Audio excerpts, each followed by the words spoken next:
Now, yesterday I made a post about um, something profound. The Lord began to teach me. I spoke about what the Lord told me concerning the office of the prophet and the manifestations of the giftings of the prophet and communicating about the prophetic office to believers. And then I said something in a bid of communicating the mystery the Lord shared to me. I said something. I'll read it as I said, as the Lord grant grace. I said, now concerning the prophetic ministry, I said, not every prophet has the ability to communicate prophetic doctrines and truth effectively. I said, the fact that you carry the prophetic doesn't automatically mean you can teach it. Now, teaching of the prophetic ministry and raising prophetic believers is a distinct calling, separate from simply being a prophet. Now, what am I trying to say? For a fact that you prophesy, or for a fact that you walk in the office of the prophetic, does not all in context mean that you have been granted access to raise believers who are prophets. The prophetic can be caught. You can catch the prophetic. That it can be taught does not mean it can be taught. You can catch this thing means that you can be in the midst of prophets and then you begin to prophesy. The Bible said that Saul was looking for a donkey. When he dabbled into the companies of prophets, he began to prophesy. But that you prophesy does not mean that you have the ability to communicate or to raise the seed or to groom the seed of the prophetic upon someone's life. Now, a person can walk in the prophetic accurately, function in it, yet lack the grace to teach, impact, or replicate it in another. That God moves through you and communicates words, deep realities in the life of persons does not mean that you have the ability to bring it out as a seed in another person. The ministry of teaching the prophetic requires his own divine calling, wisdom, and capacity to train believers to understand and operate in the prophetic truth. Now, the Lord spoke to me about something, and I was asking the Lord about certain truth, and He helped me. The Lord helped me. Omara Satila Hada. Sile do Baragadesh. I was speaking about certain truth and the Lord helped me. Now, how did God help me? You see, I have seen some narratives where certain persons make certain statements. Now, what is the statement? I've heard people say it takes a prophet to raise a prophet. I've heard things like, if you are a prophet, you cannot submit under a father who is not a prophet. Now, the prophet in context of most of the believers' conversations, what they call the prophet, what they call the prophetic, is not necessarily what Bible calls a prophet. Now, I hope you know a man can be a prophet and not prophesy. Yes. A man can be a prophet and not walk in the word of knowledge. Meanwhile, they know the mind, the thoughts, and the intent of the heart of God. A prophet is one that can journey to the heart of the Father and know the heartbeats of God. But meanwhile, what we call prophetic is name calling and accuracy in the word of knowledge. What we actually call prophecy is actually the word of knowledge. But the word of knowledge is a gift of the Spirit that anybody can operate under, provided you are a believer. Now, what am I trying to say? You see, some of you will be like, what is this man of God saying? Now, I want you to understand that you can be called into the prophetic, and yet a man that is called into the teaching ministry can father you. Yes, he can father you. Most times, these statements of, if you are not a prophet, you cannot father somebody into the prophetic, it comes from a platform of pride. arrogance, and I don't know. But then you must understand that in the school of the spirit, how do I explain this truth for you? How do I explain this truth for you?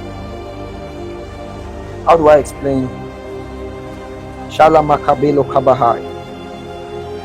How do I communicate this? How do I communicate this truth to you?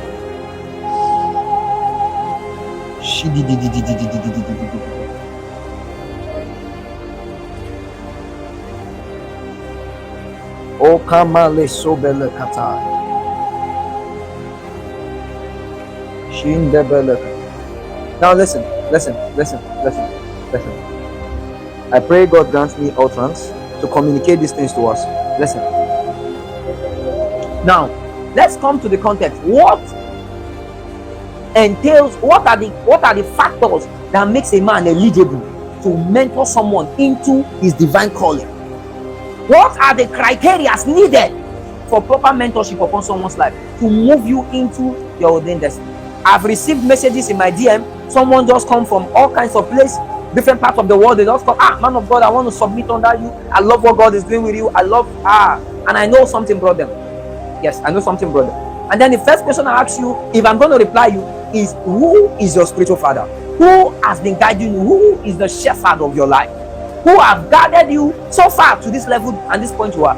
And then they will tell you, he's not a man of God, but he's not a prophet, he's just a pastor. Who told you a pastor cannot father you into the prophetic? Now, how do one journey in the spirit and in the things of the spirit? It is you that have belittled prophetic ministry into calling of names, calling of datas, and calling of phone numbers and the rest of that. The prophetic ministry is far beyond mentioning of names.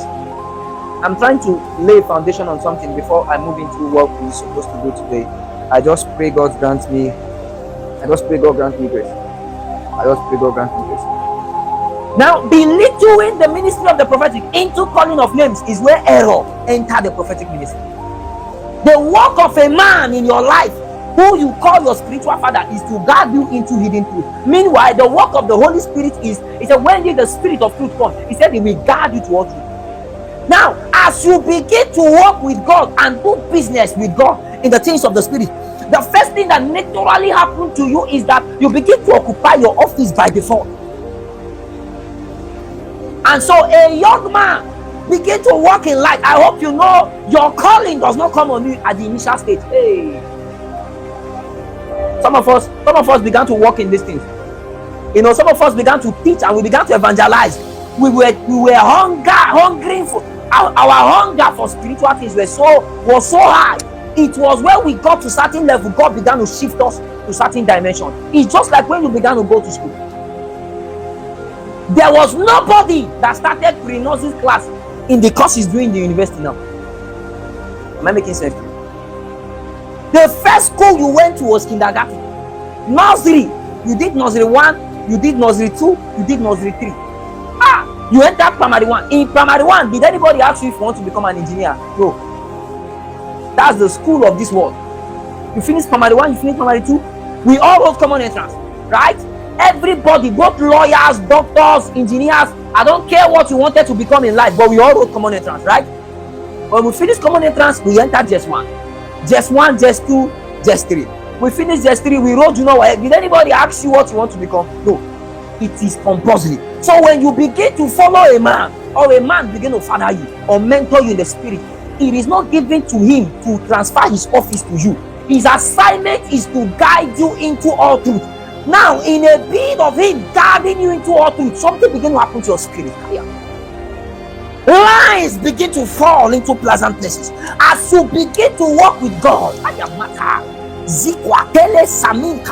As he opens you to the revelations of the Father, as he opens you to the corridors of the immortal, as he opens you to the realms of the Spirit and begin to teach you the laws of fasting, the laws of consecration, righteousness, he begins to teach you the ways of God.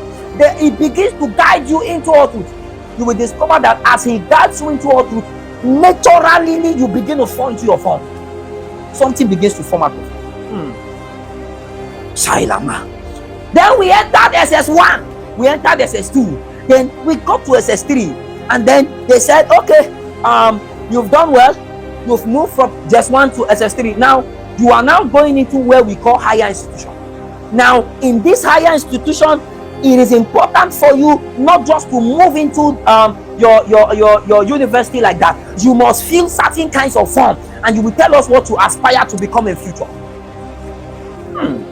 So you can work with God to a point that God entered your room and call you, "Favor, my son, I have ordained you to be an apostle to the nations of the world." Forget about the fasting and prayer. While you were dealing in the spirit, something was moving upon your head. Somewhere, I have called you to become prophet. While you were following Eli, while you were working with Eli, you were following Eli to make sacrifices on the altar. There was something burning upon your head. Now it is time. I want you to become a prophet. How do you think transfer of ministries are being done? I wish. You see, some of this spiritual thing is just misunderstanding and ignorance. We now bought jam form. While we were filling our jam form, they made space. Which university do you want to attend? What is this? What is this? What is this? I want to be an engineer. Abia State University, do they do engineering? Okay, let me do engineering in Abia. And then you enter the university. Now you have different departments. We have those that we call the seers, and there is one that is cast. We have the listeners, ears, the ears that can hear. And then we have the pastors, and then we have the evangelists, we have the intercessors. Which department are you seeking admission into? Because when these things begin to work on you, but the problem now is that when ye the spirit of truth come, he said he will guide you into all truth. When your mentorship commences with your spiritual father, he will guide you into all truth. What are the advantages of truth? Number one, truth reveals you to your divine ordination. I wish you understand what I'm saying. Truth reveals you, takes you to your divine ordination. So one of the reasons why we have falsehood is because there was no proper foundation that was laid. The Bible said, if the foundation is faulty, what then will the righteous do? In your bid of looking for prophet to mentor you, you are just looking for someone to touch your eye and you begin to call him. There is a track record. There are paths to follow for these ordinances to come on you. You don't merit it by submitting under it. No, there is something that stirs up in you. You can be submitting under a teacher and become a prophet to the nations. Why? Because those spiritual men, those people you call fathers, one of the greatest assignments upon their life is to commission you into your ordained office. Now the question is not if it is similar to my call. Now the question is not, is this man a prophet like me? The question is, how deep has this man traveled in the spirit to bear forth children? Because you can't just stand up one day and begin to call people your spiritual sons and daughters. You must have birthed something in the spirit. A woman carries her child for 9 months before she birthed them in the spirit. So before you come under somebody as your spirit, how far has this person journeyed in the spirit? Because what makes men commission men into offices are not giftings and teachings. They are dimensions that have been given to men. I taught us that when I taught us about in the last school of the spirit, I was speaking and I spoke about the elders. That how you know prophets and how you know those that have done business with God is the ability to understand the scrolls that have been given to them, the oracles of God that have been entrusted unto them. So when God comes to a territory, he does not look for everybody. He looks for those that have accessed him. So yes, a teacher can father a prophet. Yes, a teacher of the word can father an apostle. Oh yes, a teacher of the word can father an evangelist. The problem is not the result, the problem is the process. How diligent were you trained? And may God give us understanding. May God give us understanding. May God give us understanding. May God give us understanding. May God give us understanding. In the name of Jesus Christ. Adebade.